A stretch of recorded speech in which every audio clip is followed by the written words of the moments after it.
Today நம்ம சேனல்ல பார்க்க போற ரெசிபி ரசி ருசி அறுசுவையோட special sambar powder. Hello friends, welcome to ரசி ருசி அறுசுவை சமையல். நீங்க நம்ம சேனலை இப்பதான் பாக்குறீங்க அப்படின்னா மறக்காம சேனலை சப்ஸ்கிரைப் பண்ணுங்க. பக்கத்துல இருக்க பெல் ஐகானை கிளிக் பண்ணிக்கோங்க. நான் அப்லோட் பண்ற வீடியோலாம் உங்களுக்கு உடனே நோட்டிபிகேஷன் வந்து சேரும். இன்னைக்கான உங்களுடைய மோட்டிவேஷனல் லைன் என்னன்னா, வேதனைகளை ஜெயித்து விட்டால் அதுவே ஒரு சாதனை தான். நம்மளும் இதுவரை எவ்வளவோ சாம்பார் பொடியில் சாம்பார் வச்சு ட்ரை பண்ணியிருப்போங்க. ஆனால் நம்ம சேனலோட ஸ்பெஷல் சாம்பார் பவுடரை ஒரு தடவை ட்ரை பண்ணிட்டீங்கன்னா அதுக்கடுத்து சாம்பார் வைக்கணும்னாலே உங்களுக்கு ரசி ருசி அறுசுவையோட ஸ்பெஷல் சாம்பார் பவுடர் தான் ஞாபகம் வரும். வாங்க அதை எப்படி செய்யலான்னு பார்க்கலாம். கேஸ் ஆன் பண்ணி நான் ஒரு இரும்பு கடாய் அடுப்பில் வச்சுக்கிறேன். கடாய் நல்லா சூடானதும் கேஸை லோ ஃப்ளேமில் வச்சுக்கோங்க. ஆரம்பத்துலேருந்து கடைசி வரையும் நீங்கள் லோ ஃப்ளேமில் வச்சு மட்டும் மசாலா வறுத்து எடுத்துக்கோங்க. மெஷரிங் கப்பில் 1 கப் வரமிளகாய் எடுத்துருக்கேன். இதை விட உங்களுக்கு காரம் கம்மியாக சேர்க்கணும்னு நினச்சிங்கனாலும் கொஞ்சம் குறைவாக சேர்த்துக்கலாம். காம்போடவே சேர்த்து வறுத்து எடுத்துக்கோங்க. நம்ம போடுற இந்த ட்ரை இன்க்ரீடியன்ட்ஸ் நல்ல சூடானாலே போதுங்க, ரொம்ப ஓவராக வறுத்துறாதீங்க. வரமிளகாயை வறுத்தெடுக்கிறதுக்கு 2லேருந்து 3 நிமிஷம் போல் ஆகும். இப்போது வறுத்தாச்சு. நான் சொல்கிற இந்த அளவில் சாம்பார் பொடி அரைச்சிங்கன்னா 1 மாதத்துக்கு சரியாக இருக்கும். 1 கப் போல் மல்லி சேர்த்துக்கலாம். இப்போ இதையும் நம்ம நல்லா வறுத்து எடுத்துக்கலாம்.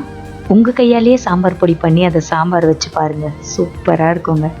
இப்போது மல்லி வறுப்பட்டாச்சா அப்படின்னு பார்க்குறதுக்கு 1 மல்லி மட்டும் எடுத்து அப்படி கையில் வச்சு அமர்த்தினீங்கன்னா சூப்பராக உடஞ்சிருங்க. அப்போ மல்லி நல்லா வறுப்பட்டுருச்சுன்னு அர்த்தம். இப்போ இதையும் நம்ம பிளேட்டில் மாற்றி வச்சுக்கலாம். கூடவே 3 டேபிள் ஸ்பூன் போல் கடலைப்பருப்பு சேர்த்துக்கிறேன். இதையும் நல்லா கோல்டன் ப்ரௌன் கலர் வர வறுத்தெடுத்துக்கலாம்.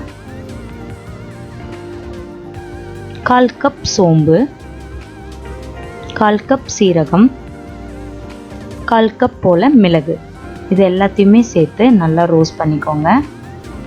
மெஷரிங் கப்பில் சரியாக 2.5 கப் சாம்பார் பவுடர் உங்களுக்கு கிடைக்கும்.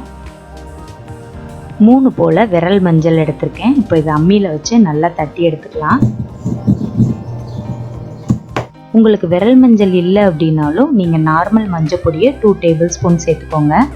இப்போ எல்லா மசாலாவுமே நம்ம வறுத்தாச்சு. இது நல்லா ஆறட்டும். ஒரு மிக்ஸி ஜார் எடுத்துக்கோங்க. மிக்ஸி ஜாரில் தண்ணி எதுவும் இல்லாமல் நல்லா ட்ரையாக இருக்கிற மாதிரி பார்த்துக்கோங்க. நம்ம ஆற வச்சுருந்த எல்லா மசாலா பொருட்களையுமே இதோட சேர்த்துக்கலாம். அது கூடவே நம்ம இடித்து வச்சுருந்த மஞ்சள், 1 டீஸ்பூன் போல் பெருங்காயத்தூள் சேர்த்துருக்கேன். கெட்டி பெருங்காயம் இருந்தாலும் அதையும் லேசாக வறுத்துட்டு சேர்த்துக்கோங்க. 2 டேபிள் ஸ்பூன் கல்லுப்பு சேர்த்துருக்கேன். கல்லுப்பு இல்லைன்னா சாதாரண உப்பே சேர்த்துக்கோங்க. இப்போ இதை ஃபைன் பவுடராக அரைச்சி எடுத்துக்கலாம். இப்போது அரைச்சதுக்கப்புறமா நமக்கு கடையில் கிடைக்கிற அதே கலர் வேணும் அப்படின்னா காஷ்மீரி சில்லி பவுடர் 1/2 கப் போல் சேர்த்துக்கோங்க. இது உங்களுக்கு எல்லா டிபார்ட்மெண்டல் ஸ்டோர்லேயுமே அவைலபிளாக இருக்கும். பாருங்கள், நம்மளோட சாம்பார் பொடி சூப்பராக ரெடி ஆயிடுச்சு. நல்லா அதை ஆற வச்சுட்டு அப்புறமா ஏர்டைட் கண்டெய்னரில் ஸ்டோர் பண்ணிக்கோங்க.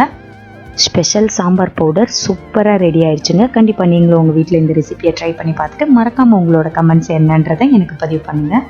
சாம்பார் பொடி 6 மாதம் ஆனாலும் அதே மனத்தோடு இருக்கும். நம்மளோட சேனலில் ரசிங்க, நீங்களும் சமைச்சு ருசிங்க. மறக்காமல் சேனலை சப்ஸ்கிரைப் பண்ணுங்கள். தேங்க்யூ.